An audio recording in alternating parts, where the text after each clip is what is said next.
The killer is inside the house is a classic legend stemming all the way back to the 50s. This legend details a teenage girl who is watching the TV at night after she has put the children to bed. She receives continued calls telling her to check the children, which starts to terrify her, so she calls the police. The policeman on the end of the line says that they'll trace the next call. Afterwards, the police immediately call back and tell her to leave the house.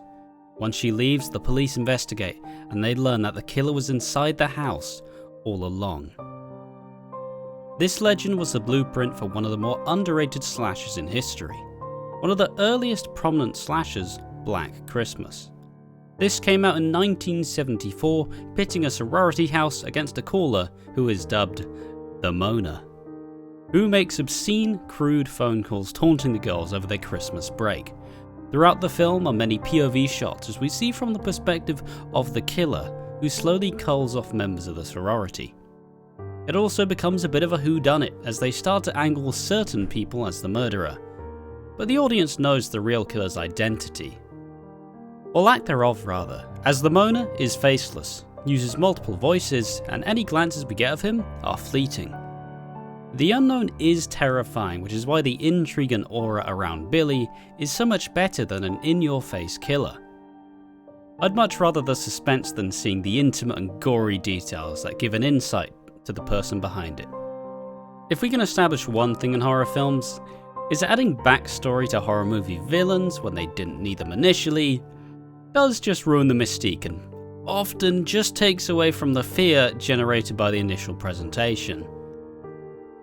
Rob Zombie Halloween, Black Christmas 2006, Friday. Yeah. 2010. Yeah. There's just so many examples of once you go, yeah, let's give an insight. Why is he fucked up? Oh my god, no. Like, they need to establish it in the, the way I can think of it that's done best is Jason. Because from the first film, you know why he's fucked up. Yeah, He exactly. was drowned in the lake, his mum died, he wants revenge. If you don't already have the pre-established backstory, don't decide to make new stuff, please. Billy has gone down in history as one of the classic slasher villains, even if he doesn't even do that many killings. The blood and gore is minimal, but the kills leave a fairly deep impression. A signature bag over the head and a sharp object, this early slasher gem plays with suspense and tension, rather than needlessly grotesque murders. They wouldn't hurt though. Well, they did it good enough that it didn't really need it. Based on the remake, which one would you rather watch? Yeah. Black Christmas is arguably one of the more underrated slasher flicks, despite it being quite influential. The appeal of a faceless, motiveless killer, as well as some POV shots, perhaps inspiring bits of John Carpenter's Halloween. Alternatively, the ringing the victims up, which, most prominently used by Ghostface in Scream. Its influence is undeniable and its legacy is undervalued. If only there were two people to gas it up in front of an audience. We are Easily Entertained, the channel dedicated to immortalising our favourite and least favourite pieces of media. I'm your host Ash, and I'm joined by Slater. Hello! And today, we're reviewing Black Christmas 1974.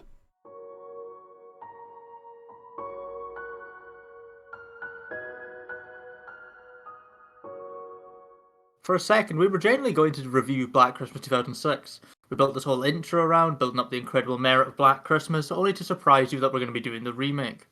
Yes, that remake, the one with the generic sorority girls, a poor man's Margot Kidder, multiple red herrings, an incest child later turned into a murderer, and our main villain, the Incredible Hulk. We can see all this trauma unfold. Remake Billy is molested by his mother, which is very unsettling to watch. When his father dies in front of him while he hides in the floorboards. Is locked in the attic for 10 plus years. Yet someone becomes an absolute unit, taking all of his vitamins and praying to gain gods. He's watching Hulk Hogan back in the 80s, that's for sure. He has no reason to get so large. Imagine the camera just slowly panned up, he's got like a weightlifting set behind him, like a pull-up bar. He's just doing pull-ups. He's just bulking up, that's all he's been doing up there. Both himself and his incest child take turns massacring the sorority house, destroying the nameless stereotypes whilst lazily setting up potential red herrings, which they do absolutely nothing with.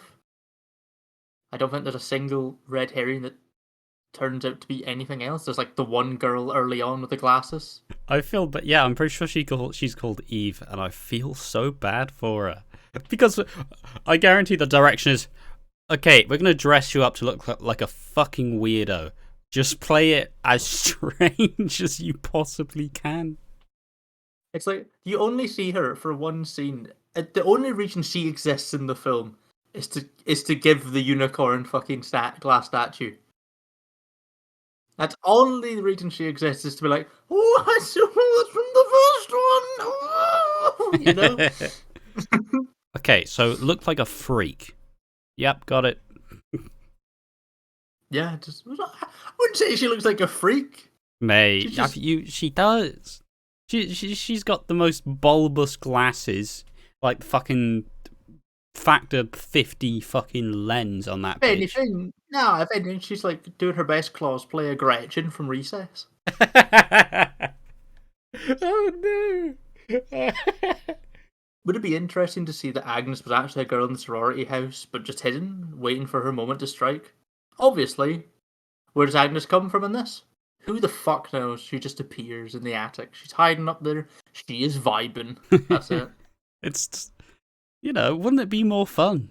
Make it the whodunit that the first one kind of toys with, like, oh fuck, someone's killing.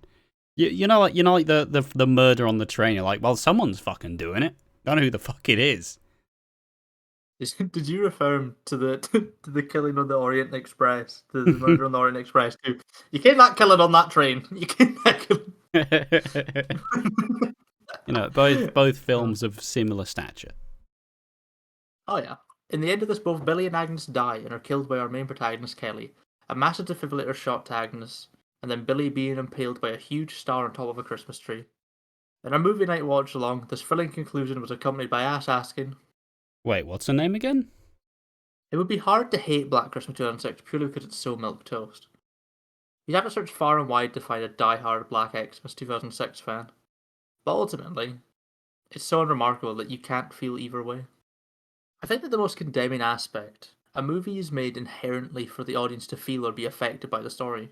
And if you feel nothing, it's a failure of storytelling.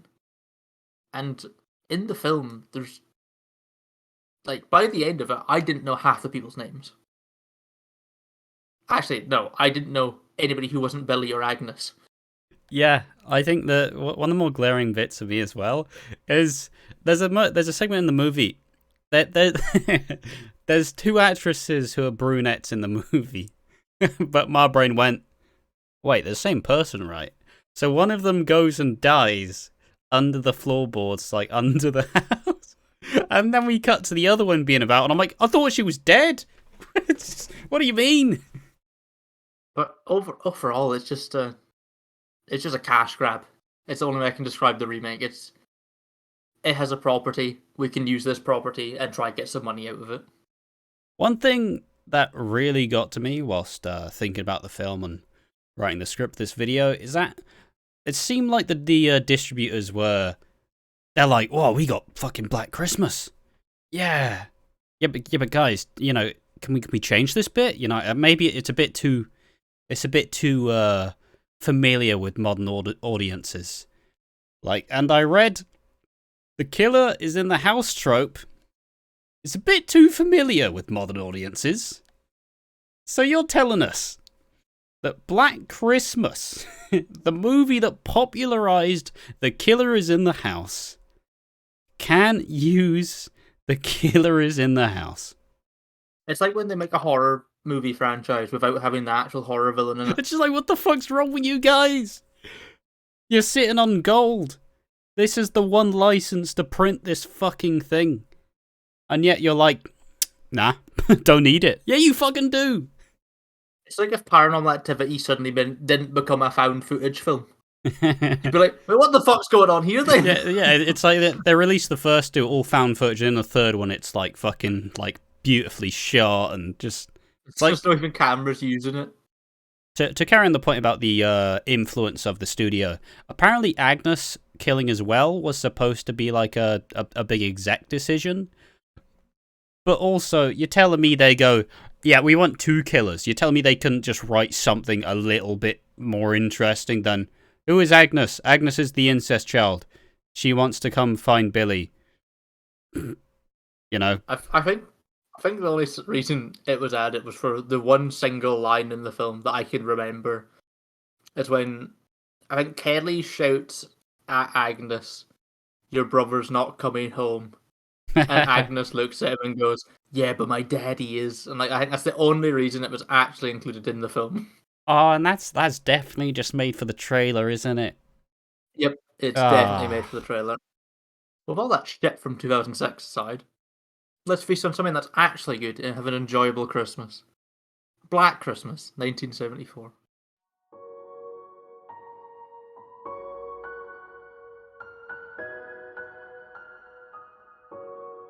Kick off the movie as we get this beautiful shot of the sorority house in the depths of winter.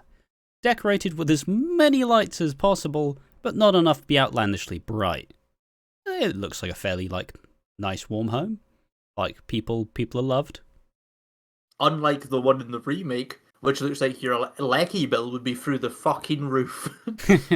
Like, there's so many lights in that house that even for 2006, you'd be going into recession just based on that house alone. I feel like you'd have to just wear sunglasses to not walk into a room, but Well, that's also flashing lights. So, like, for a minute you'd be in a red room, and then it would flash again, and you'd be like, "Oh, you bastard!" POV shot, and we follow the camera checking out the outside of the house. They climb up the vine ladder, and they find their way into the house. Pretty easy. And also, how many people do you reckon get rid of the vine ladders because they've been a fucking dickhead and went, "Yeah, I'll bloody climb that. That'll be great." Yeah. Well, I said that during the watch along. I was like, if I was steaming and I seen that, I'd be like, "Fuck it, I can climb that." Because if I stay on the second floor, I'd be like, "Well, why would I go through the front door and go up the stairs like a normal fucking person? I've got a personal ladder." You know, I'd be straight up it. I desperately hope that people do actually climb the vine ladders. You know, if they fit them nicely, if they fit them well, they're like, "Ah, fucking fitted that perfectly," and they just launch themselves up. That sounds great. But if you don't, be a bit more fun, you little fucking loser. What's wrong with you? You got a free ladder out there. I don't know if I can find a stat on how many people die from fucking vine ladders every year. We get introduced to some of our main characters, Bob, Phil, and Jess. Everyone's either about to leave the house for Christmas holiday, or just gearing up to spend it in the home. Our nameless man enters the attic, and has successfully managed to infiltrate the house. But it must be the easiest break-in of his fucking life. Let's walk up here, walk around the house, go up the ladder, in. What? Who has it? Right, what kind of freaks have a window in an attic to begin with? I mean, it does get stuffy in the attic, you know? Maybe you want to let out the... Yeah, but it's an attic. Yeah, but attic. The whole point of an attic is to put shit in and then forget about it. You don't want a window to see it. And it's also, under the roof, so usually it's just, a bunch of floorboard, not even floorboards, just, the structure, that's it. Yeah, maybe like a 2x4 been put down so you can try not to fall through the roof. Exactly. We also meet Claire. What is she like? Who is she as a human? Does she have any skeletons in the closet? Who knows? Don't get attached to her, because she immediately dies. Jess answers the phone, but the caller on the other end is just called Moaner. Which, explains itself, doesn't it? Hello? I'm stuck in a well.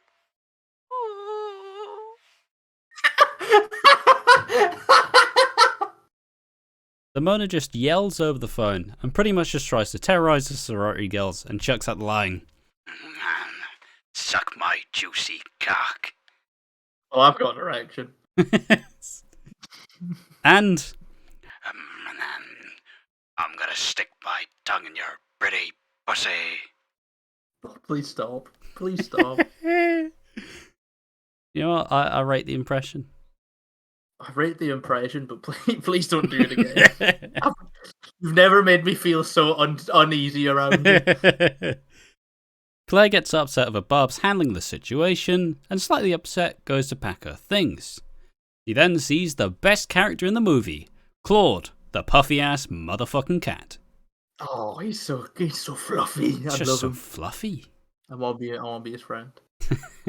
Cat's Well, dead for the film came out 40 years ago, but I won't be his friend. I would have been his friend back in the day if I was around. dead now, of course. Claire proceeds to check out her wardrobe as she hears noises, but she takes a plastic bag to the face and is asphyxiated. Back to the party as we welcome in the alcoholic sorority mum, Mrs. Mac. Does she do much? No, not really. But every little bit, you just see her downing more alcohol. Like, in rewatching it to get everything that happened, she's pretty funny. I'll give her that. But also, she drinks a lot of booze. She's just some really good face acting when she gets given like the fucking 90. And she's like, "Oh, I love it," and then fucking scowls at the camera. It was a good laugh it got at me. Jess talks to her boyfriend, and she says that they need to talk. Can I get a ooh?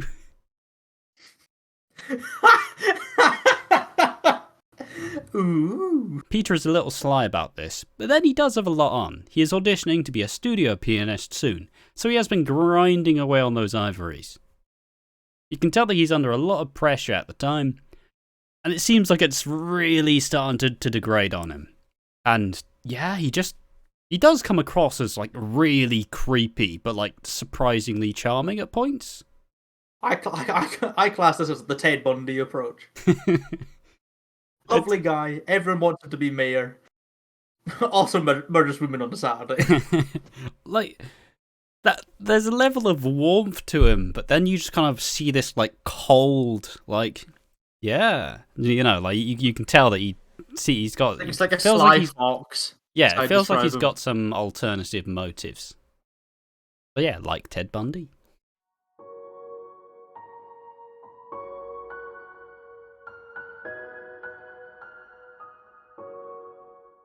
Headshot.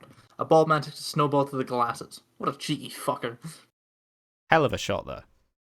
Oh yeah, perfectly. It was like it was between the brow. That's why he's scowling the whole movie. he's got brain freeze. His face is just numb. This is Mr. Harrison, Claire's dad, who she was supposed to meet before she got stuck to the wrong side of a sandwich bag. He heads to the house in hopes to find his absent daughter. If he has a strong nose, maybe he'd smell her. More comic relief as we get crude potty mouth Satna. He's upset because his trip has been cancelled. Ho ho ho shit. Bitch! And ho ho ho fuck. The man doesn't get a lot to work with, but surprisingly memorable. But then maybe it's just the afro. What a hairdo. Sheesh, it has a brain of its own. Alright, so this is completely unrelated, but did you get told that Santa was Father Christmas? Yeah. Okay, alright, it is a UK thing, right? It's not like a fucking... Yeah. It's such a shit name, though. He's just the father of Christmas. I think he's kind of the same way. Yeah, nah, it's just shit name, innit? I'm glad that we adopted Santa Claus as much. It's a lot more festive.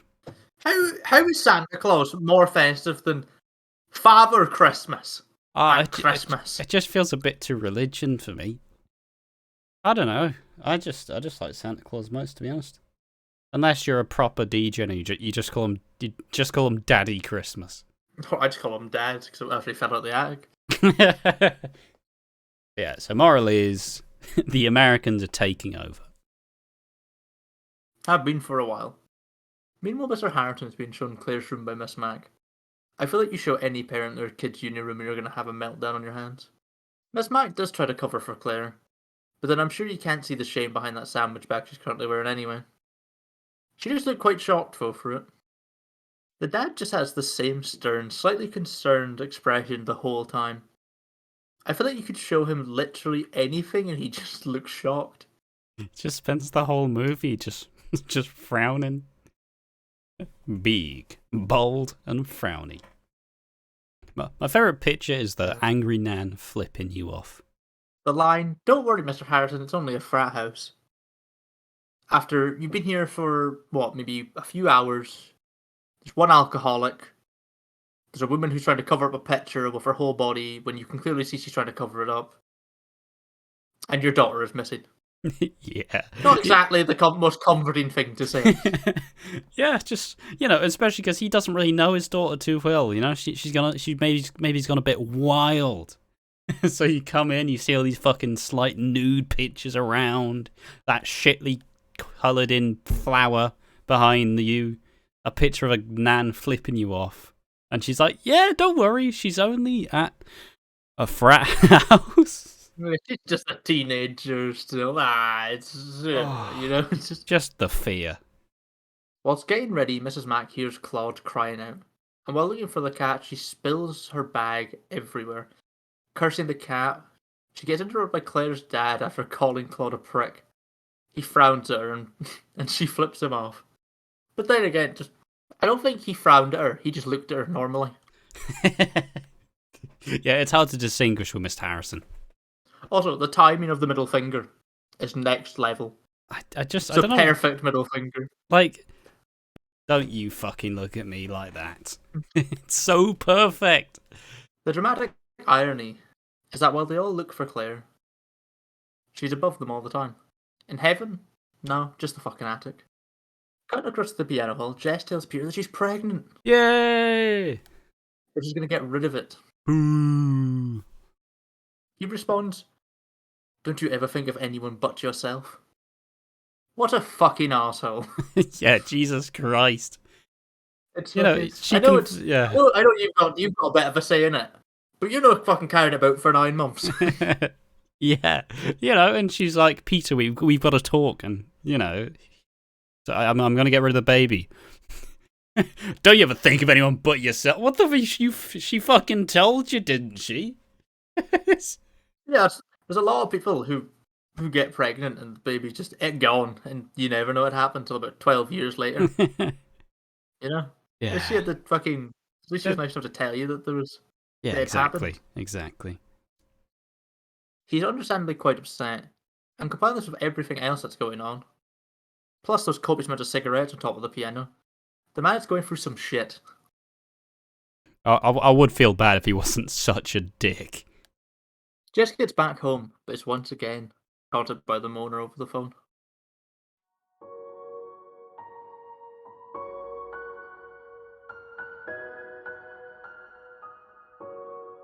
Mr. Harrison, Phil and Barb try to report Claire missing, but they're not taken seriously, maybe because it's one of the weirdest misfit groups of people, with one of them who are actually steaming out their tits. Yeah, Barb is fucking off her face. And she opens up a tin at the desk. Imagine how to get arrested. How to get arrested for public intoxication and having alcohol out. Yeah. 101. Do it at a police front desk. Her face is on the front cover of the book, like.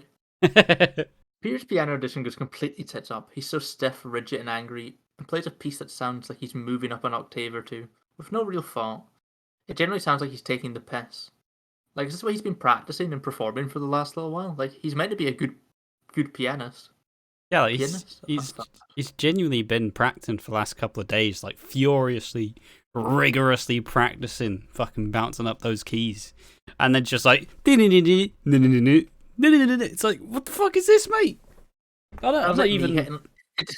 It sounds like me when I was younger, hitting a few keyboard keys to see what sounds it makes over and over again, you know? Yeah, but this keyboard doesn't have DJ. DJ mix. Because fucking music sessions, man. Did you have those keyboards and music lessons? Oh, fuck, everyone did. DJ. The whole time. There's always, I had one mate that would only play. He knew the chords to Seven Nation Army, but only the intro. So every instrument he would play it on whenever he got the chance. So I was just in one day and you just hear from a room over here, ding, ding, ding, ding, ding, ding, ding, and he's playing on a fucking banjo. Obviously, the anger here is that he's angry and upset after learning about the abortion. And this, combined with his frustration and continued stress built up after several days of performing, has possibly sent him over the edge. It's a lot of shit to have on your plate, to be fair. Yeah, like, okay, I've been preparing for this for years. I've always wanted to be a studio pianist. Oh, and my girlfriend is aborting the baby. Oh. Why has she left it till now to tell me? Why didn't you tell me tomorrow? Like, couldn't you have at least given me a chance to... It's such a weird time to do it. Yeah, but, you know, I felt like you can understand why he's a little bit rattled. Oh, 100%. I would be... Yeah. I would be rattled in the situation, and I don't even have sex with women. The chance of me having been in that situation is very low. What a flex! Yeah, that's right. I'm a virgin. Back to the cop shop, though, as we see motherfucking John Saxon.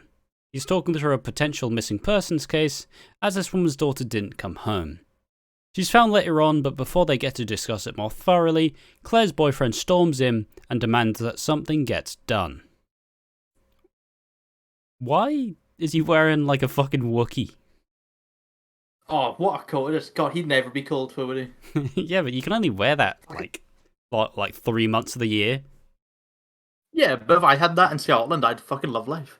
Mate, that would be like a duvet, a fucking body armor, fucking everything. Body armor? No fucking metal. It's. I'm sure when Chewbacca gets shot, it still fucking hurts. Back at the sorority house, where Mr. Harrison is looking stern again. Why? Barbara's been looking at a porno mag and brings out a turtle fact. Did you know there is a species of turtle who can screw for 3 days straight?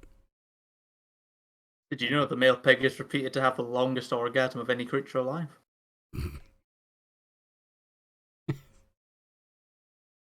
I don't even know how to respond to that. Just the speed eye types, what animal can shag the longest? Barb says she's happy if she gets 3 minutes, and finally ends it off by saying she went straight to the zebras because they come in seconds. The next funniest bit is she then just has a bit of a laughing fit because she's just like, premature ejaculation. Just fucking starts, like, just out of control. I thought Miss Mac was drinking a lot, but fucking Barb is gone beyond fucking anything that she could wish to the level of fucking Miss Mac. I still find that the funniest bit is just, this film isn't funny enough. How about just put 2 alcoholics in there? It's alright sound, I guess. They are funny. They really do have. They do have all the comedic time in the film, don't they, more or less? That is, yeah, to be fair. A bit of a scene develops because Bob gets a bit paranoid thinking that everybody's blaming her for Claire's disappearance. You know, because earlier in the film, when they're talking about the Moaner, Claire's all like, oh god, the girl was raped. And then Barb's like, you can't rape a townie. And then Claire's just like, oh, I'm going. I'm leaving. And this causes a scene because she's like, you fucking think it's me, don't you? You all do. And then Phil just goes, Barb, go to bed. You're drunk. Imagine how helpless you'd feel being Mr. Harrison. Because your daughter's missing, and everybody around her is either too preoccupied or drunk. Well, no, fucking Phil was with him all the time. Phil was nice enough to Yeah, but what the fuck does she add? She just tells Barbara to fuck off. It's better than nothing. Yeah, I guess. And you've got this fucking gathering to try help you. Sounds like a fucking off episode of Scooby-Doo.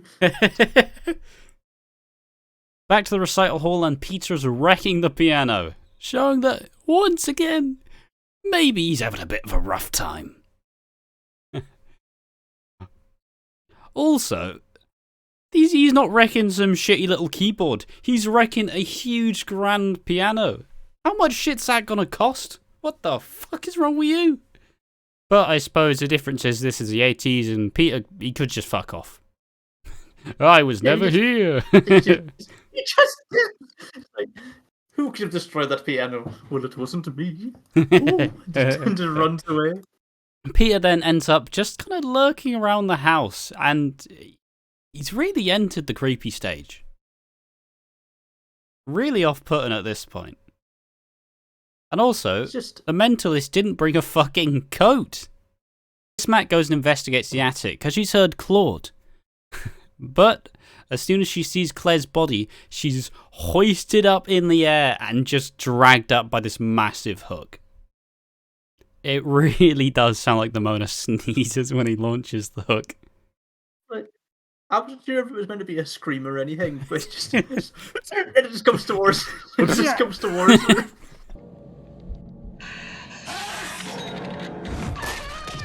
It's like, well, they can't see your face, so just do what you want. It's like, well, I don't know. Oh, good heaven. Just sneezes as loud as he can. It's like, perfect. That's staying in. It's just like the guy, like the recording artist, sits back in his chair, points at him, star. Then the man screams and tears up the attic. Was this not a part of his plan or something?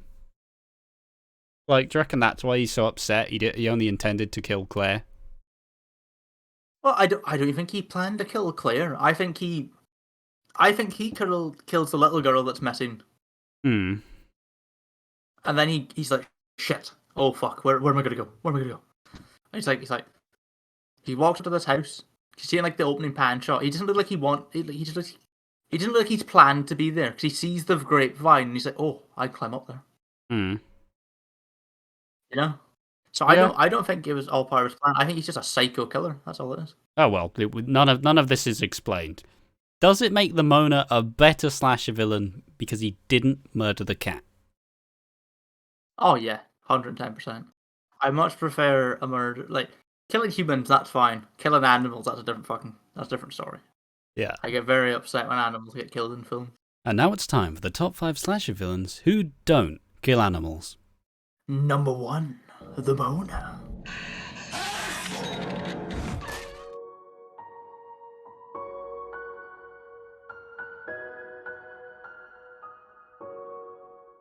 Jess gets back to the house and continues to taunt.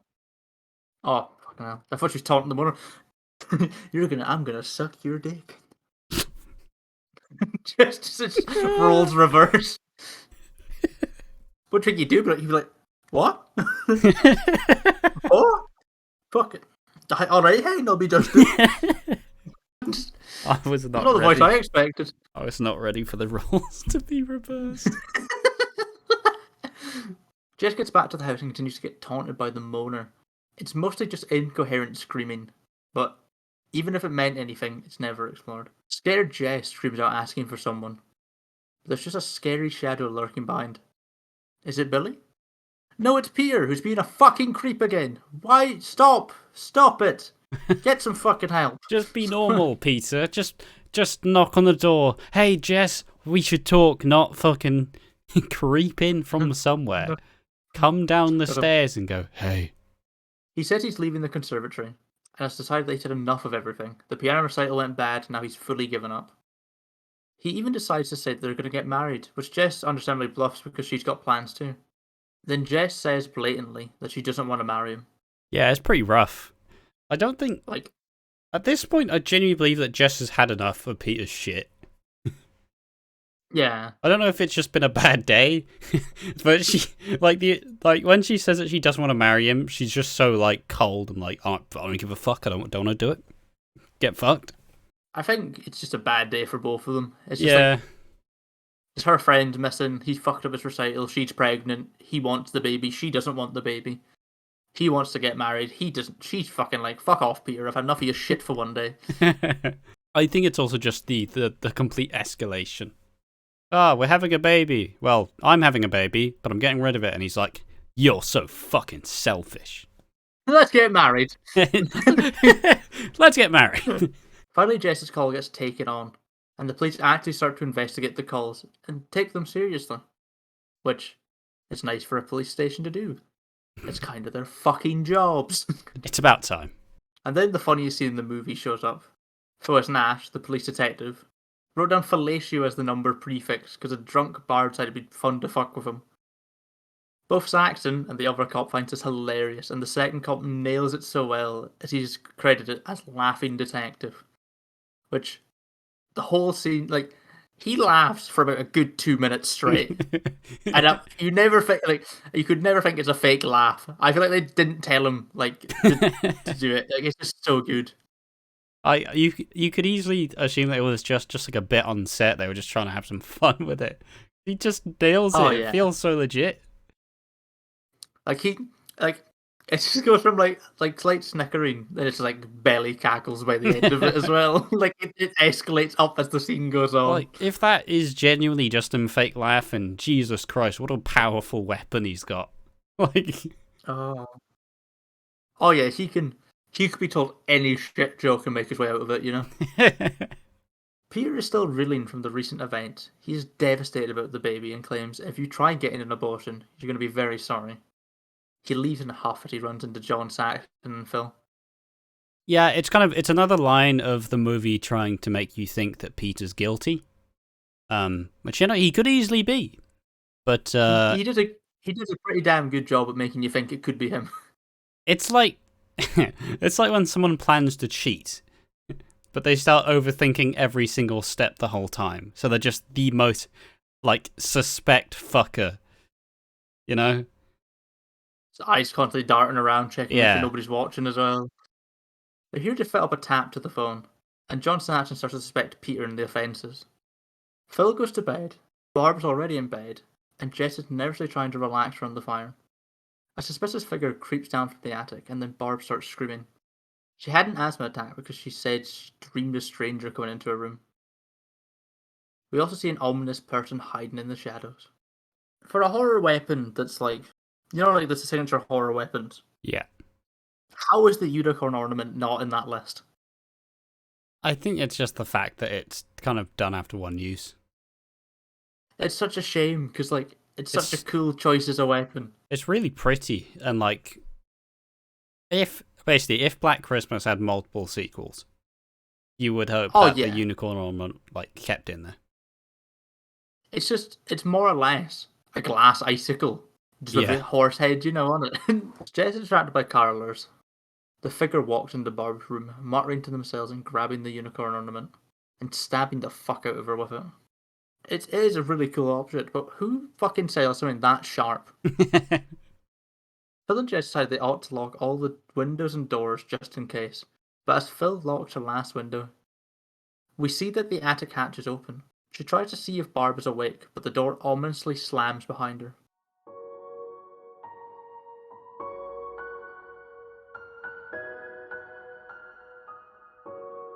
Saxon investigates the recital hall, and between that and the crying phone call that Peter just gave Jess, Saxon is dead set on the idea that Peter's probably been terrorizing the sorority house.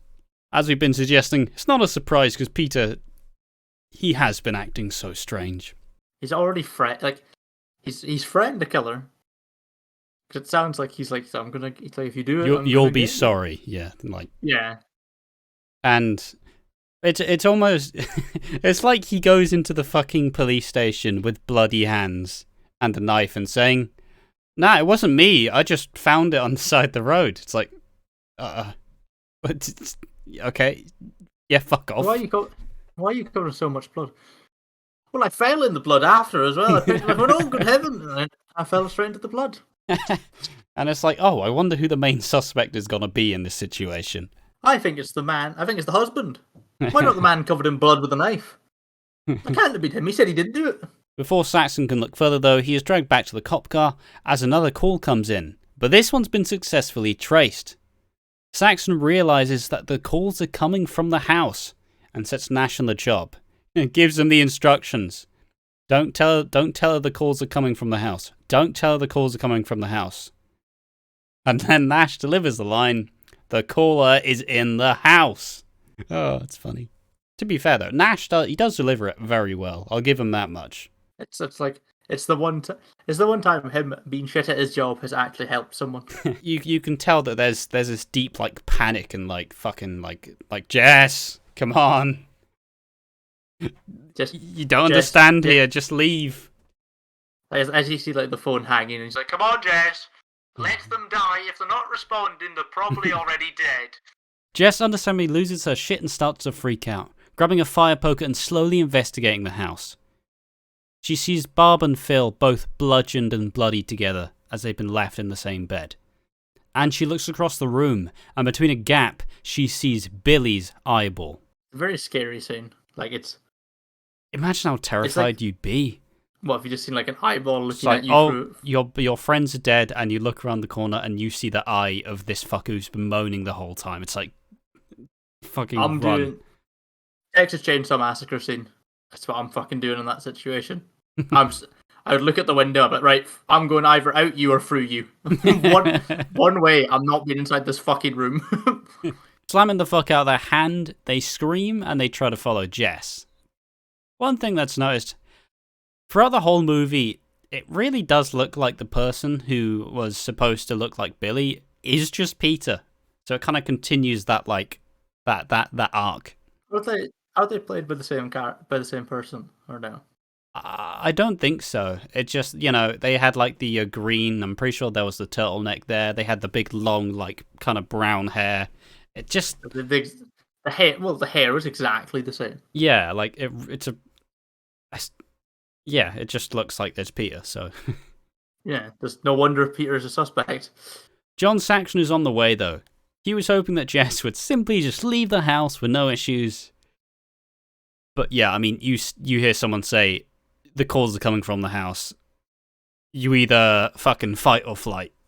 I'm gone. As Jess delves deeper into the basement, she hears a voice calling out to her from outside. Is it Billy? No, it's Peter again, who boots the fucking window in, and like a snake just slowly like slinks towards her. And he has the tone where like someone creepy is trying to like calm, like, you imagine someone creepy like accidentally startles a kid, so the kid starts crying, so they're like, hey, everything's fine.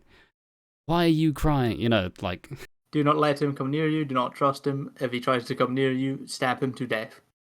We cut back to the police car and we see all of the chaos that Billy has caused. And they enter the basement and we see Jess with Peter's head on her lap, bloodied and bludgeoned. And they realise that she must have killed him in self-defense. As well as this, John Saxon pieces together that, yeah, it was probably Peter. Let's be honest, probably Peter. He has motive, he has reasons. Probably Peter. Yeah, but I assume they piece it together like he's had a mental breakdown, he's trying to lash out. Got on his way of getting to Jess. They all sit around a sedated Jess, but they leave eventually. Even Mr. Harrison is still here, still clueless about the whereabouts of his daughter. We slowly pan to the attic, where the Moaner is like mumbling and singing to themselves. And as Miss Mac and Claire sit lifeless in the attic, overlooking the street, one final call is made. Jess is left alone, sedated and helpless, and it appears that killing Peter did not stop the harassment. A phone continues to ring as we roll the credits.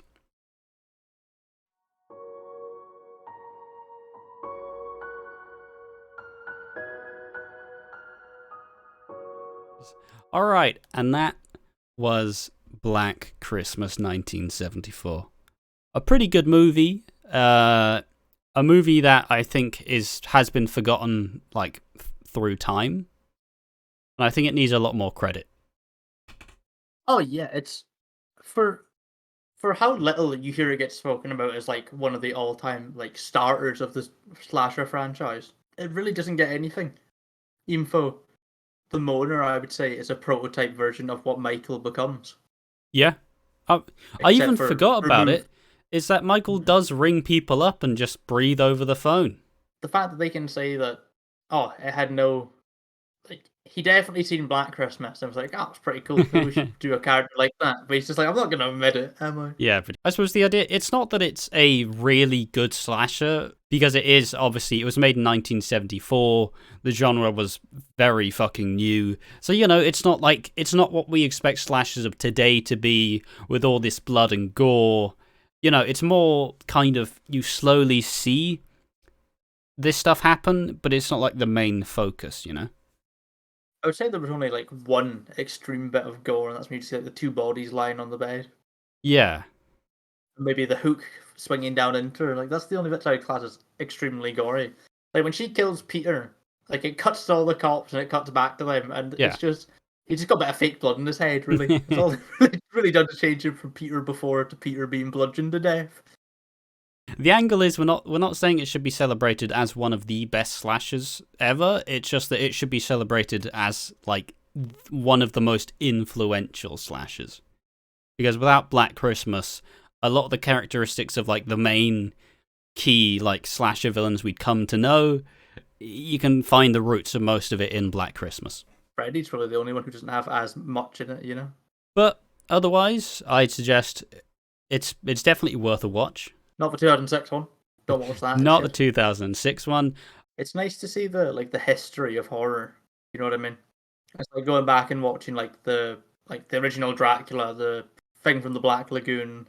I think to compare it to just Halloween itself, which came out 4 years later.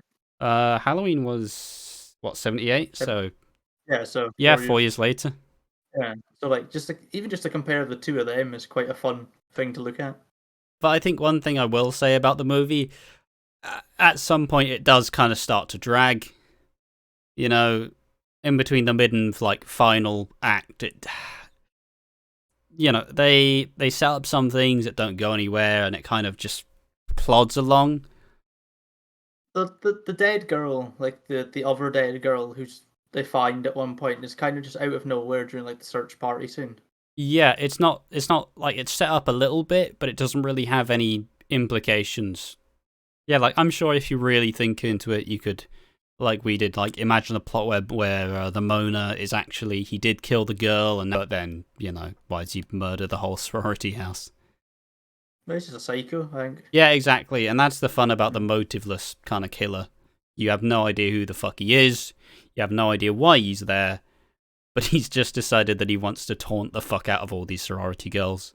He's just having fun, I think, in his brain. Maybe he's just a bit messed up and enjoying himself.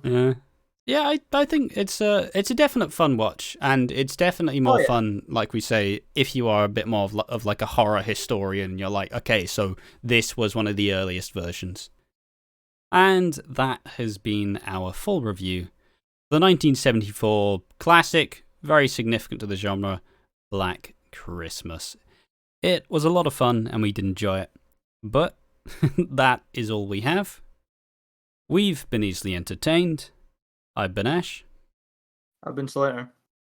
Thanks for watching the video, and do all the YouTube things of the liking and the subscribing and the... Is that it? That's all you do now? And comment too. And comment, there we are. Do all the engagement stuff, please. It does help the channel. Notifications as well, there's all that bastard. If you want, do it. We don't mind if you don't. But just remember, only 11% of you are subscribed. And that means a funny small clown wearing a black hat number of you. It's not. And he's going to come to your house and murder the fuck out of you. In Minecraft. In a video game, of course. No. So if you're here from Terrifier, we've got other funny stuff to watch too. A lot more slashers. Yeah, a lot more slashers coming. We've got a few ideas in the pipeline.